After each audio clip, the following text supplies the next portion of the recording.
Hey, we got the accent challenge. Shout with me today. From us 10. Alright, number 1, we got Beanie. Number 2, we got Heat. Number 3, we got It. Number 4, we got Beat. Number 5, we got Number 6, we got Cheat.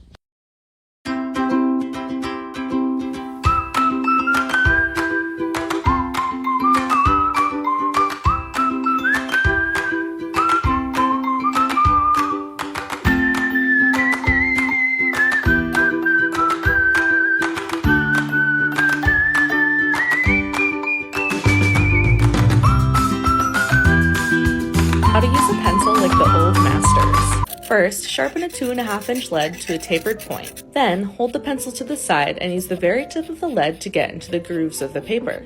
Make sure never to shade using the up and down M motion. Instead, use singular directional strokes. Each layer of shading should have its own consistent directional mark. And switching this direction with each layer helps you really get into all of the grooves of the paper. This will make each layer get progressively darker and less noisy, leaving you with a beautiful, smooth finish. I drew clouds like this because I thought realism was too hard. Please don't do that. If you want to draw realistic clouds, I'll show you how. On the horizon line, draw 3 mountain silhouettes. And let's say this is a grassy field. We'll come back to this later. Next, fill in the mountains and evenly shade the entire sky. Just don't go too dark. Then add a layer so the sky is darkest at the top. Now, using your eraser, draw the shape of the clouds. Any shape is fine, but I encourage using reference. Now use the point of your pencil to add a dark shadow on the top of the clouds. And since the bottom of the clouds are in shadow, shade them so they're darker than the sky. Then use your finger to smooth over any scratchy areas and shade the foreground so the bottom of the image is darker than under the mountains. Finally, add a few details in the grass and you're done. Please like, follow, and share. Please stop drawing those heavily detailed spiders. No. Anyway, here's some facts about spiders. In places like Brazil, Australia, and where I'm from, Texas, it is possible for millions of spiders to rain from the sky. Some species of spider, the male has a detachable penis, so when they mate, they'll just leave it inside. Other species of spider mate by making a bag out of webbing and then putting their sperm in it, and then they stuff it in or throw it in or something. Certain species of spider, like the brown recluse, the way their venom works is that it makes your blood cells explode. There is a species of spider that is so small that it's about the width of this 3mm pencil. So there could just be a ton in your nose, in your ear, in your eyes, and you would have no idea. But research has shown that some spiders grow larger than normal the more populated a city is. Last thing, there is basically a 100% chance that there's a spider in your house at any given moment.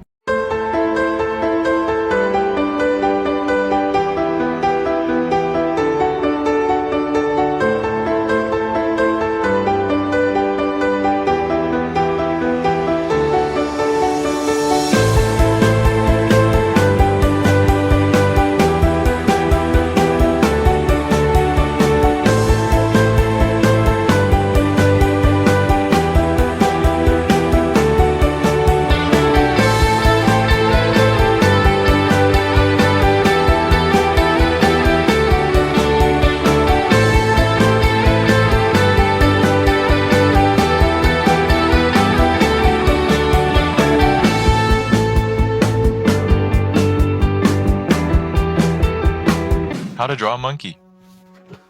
First, you're gonna give it a head. I haven't posted a drawing in a while, and honestly, I've been having a hard time keeping it up.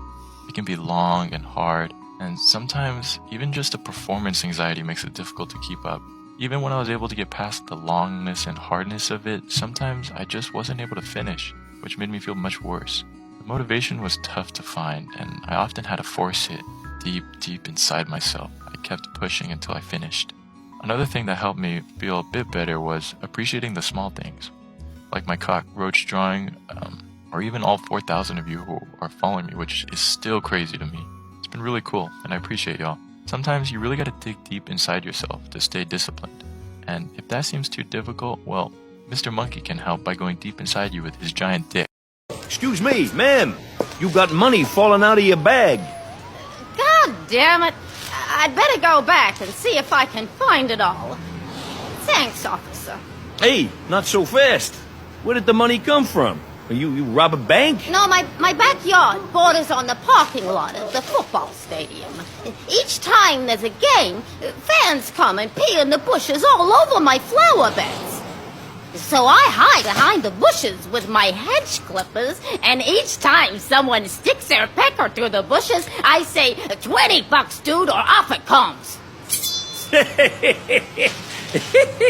Okay. So what's in the other bag? Well, not all of them pays up. Goku.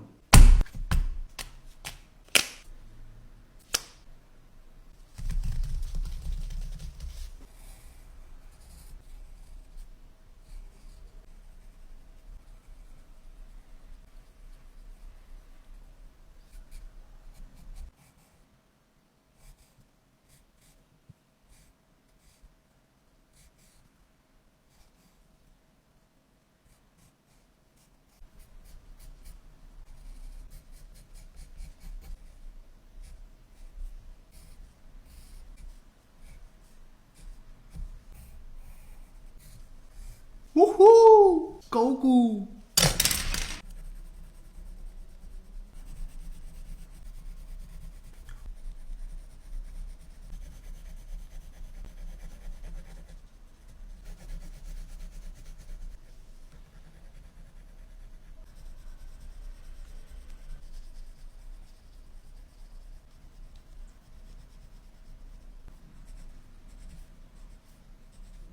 Mwah!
Even if you have never drawn a specific creature before, you can use this simple approach to study them. Let's take this trash panda for example. I start by drawing a central line which acts as a guide for symmetry. Then I sketch the biggest shapes I can see, an oval for the head and these two shapes for the paws. They aren't even precise, you don't need to worry about it at this point.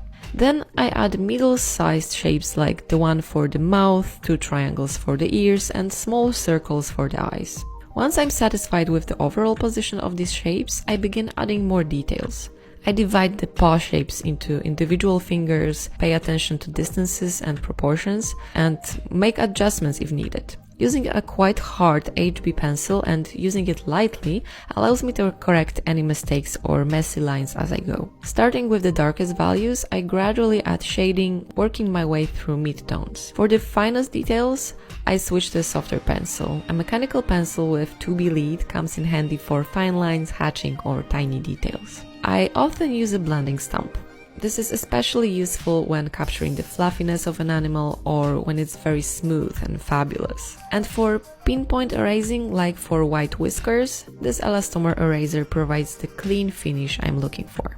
So don't be intimidated if you haven't drawn some animal before. Observe the reference, embrace the simplicity of shapes, don't worry about the mistakes, and let your pencil bring them to life.